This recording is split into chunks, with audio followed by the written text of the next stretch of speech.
I had already, in a sense, fallen in love with a simple life, which was a complete opposite to the way in which I lived in London.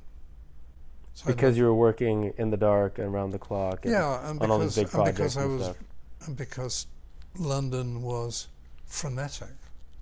What does that mean? Frenetic means Oh, frenetic. Frenetic, yeah. I mean, London was sort of crazy. Okay. It was good crazy, but at the same time, where we worked in London was, and this actually turns out to be very fortunate in my career, was that architects and artists and filmmakers and graphic designers and interior designers and furniture makers and everything, all in the same part of London.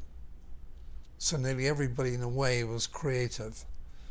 And we used to meet in pubs, and you could probably easily get a job just by drifting around a pub. Networking. And networking. Yeah. And that was pretty much how it worked. Mm-hmm. And that gave me an introduction in a way to the next phase of my own particular career.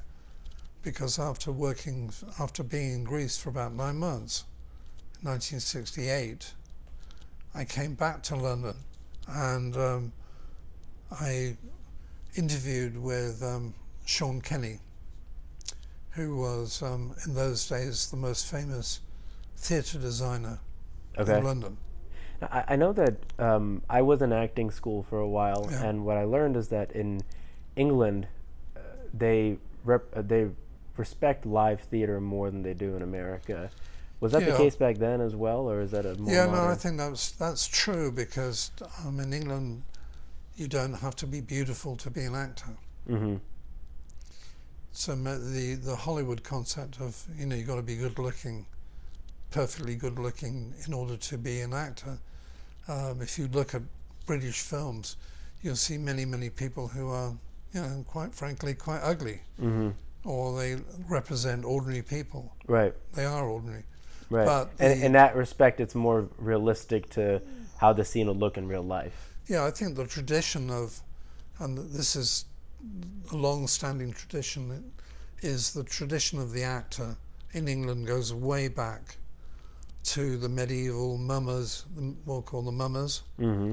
and also to the period of early Shakespearean troupes that basically were paid by royalty to entertain them. And so the idea of travelling theatre, which really was very strong within England, gave the idea that it was a real profession, mm-hmm. but a kind of different profession, not a film profession, but a walking the boards profession. And Sean Kenny, who I worked with, I was really apprenticed to. He was a mentor.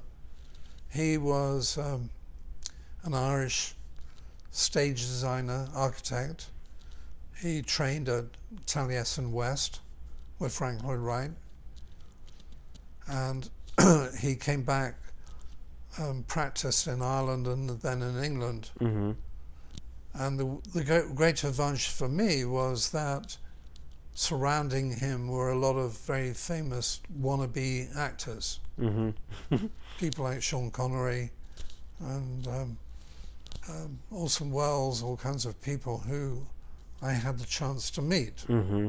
This was in the late 60s at this point? This was actually in the end of 68, going in 69. So 68 was an eventful year for you. Oh, fantastic. Yeah. Yes. I mean, it was an eventful year in many ways. It was a terrible year. It was a year in which there was a virtual street revolution in France, mm-hmm. when Bobby Kennedy was killed. Mm-hmm. Why was there a revolution? Why was there riots in France? I know in America there were. Well, there were same reason really. I mean, young people were totally upset with the political environment. Mm-hmm. At the same time, the Russians invaded. They came into Eastern Europe, invaded Hungary. Okay. And So there was a tremendous amount of bad stuff going on.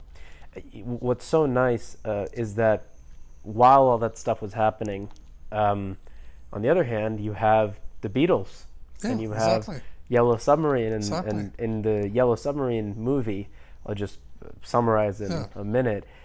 These meanies come into the city, Yeah. and they freeze everybody, and they get rid of the musicians and all that, and then one guy escapes on a Yellow Submarine, and he goes and finds the Beatles, and the Beatles are off doing whatever they do, and he drags them back to the city. Right. And most of the film is the Beatles journeyed there, and it's like they're going through this ocean of space, and they see all this crazy looking stuff, like a dinosaur eating a fly, and then a fish turning into a dinosaur, and stuff like that. And the Beatles songs play, and Yeah. they come back to the city, they play their music, and then immediately all of the people that got frozen get unfroze, and love comes back into the area. And that's one of the things that I've loved about the Beatles so much. They've touched me in my heart more than any other musician, and I don't live. I'm not contemporary to their time, but what they brought out within me is some of the best stuff I've ever felt. They very much symbolized, in a way, that we were on the outside as well. You've heard about flower power, and a lot of the young people, and probably myself at the same time, we tended to be very floral, very different from the ordinary guy in the street. Mm-hmm.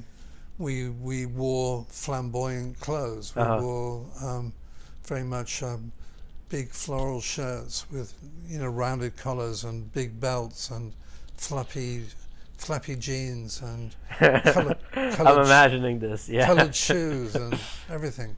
And we were involved in, this was really, I want to say, not really a drug scene. The drugs were coming later. Okay. But people still, when I was at college, I was fundamentally, I didn't see marijuana. Okay, I was not aware of marijuana. Mm-hmm. I mean, we used to get high on sherry. What's that? Sherry is a sort of a Spanish wine. Okay. Kind of rough wine. Uh-huh. And although people smoked, they were not particularly smoking marijuana. At least I wasn't aware they were smoking marijuana. So the people of the creative world at London, which was then regarded as one of the most creative places in the world, basically were interfacing and sharing ideas. And so an idea might grow out of a filmic idea, would become a piece of furniture, or a piece of furniture would give an idea to some kind of architectural volume.